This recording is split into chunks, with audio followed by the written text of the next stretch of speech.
I would say 110% my art expresses human emotion, and I know that probably sounds super cliche, and maybe a little unfounded coming from a 20-year-old, but ever since I was in high school, my art has always been about human emotion. My name is Abby McIntosh. I'm a sophomore communication major, art minor here at the University of New Hampshire.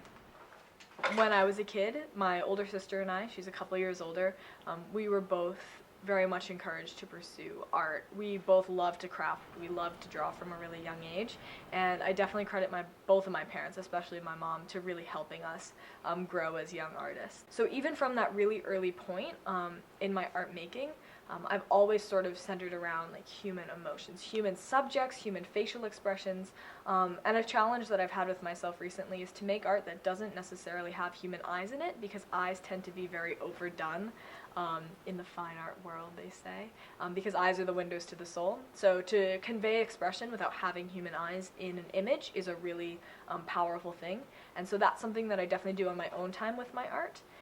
I'm gonna be really real with you. When I was in middle school, my mother passed away. And so being 12 years old and having something like that happen, it's kind of, it's obviously a shock no matter how old you are, but it's hard to find outlets when you're that young to figure out how to cope with something like that. And so I think I didn't realize it at the time, but that event really influences why I like to convey very strong emotion in the pieces that I make, and also remaining positive. It's not necessarily about focusing on the grief for me, it's a lot about conveying positivity and showing likeness between people who are trying to cope with something.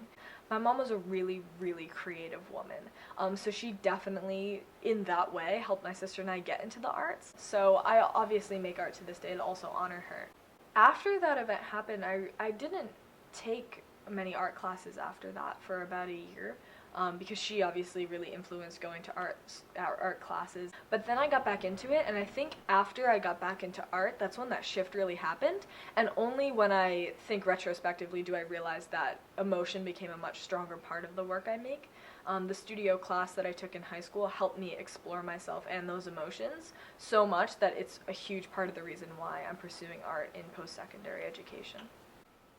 I'm proud that I've developed a style that's a bit of a mix between abstract and literal. In a lot of my work, especially in the concentration I did early on, it was human subjects done in a semi-realistic way, but mixed in with a lot of abstractions.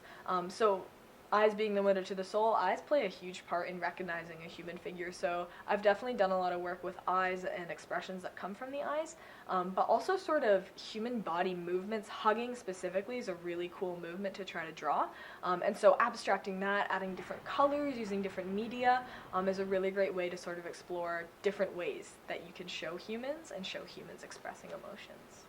My apartment will be filled with art, no matter where that apartment is, and I hope that most of the art will be mine.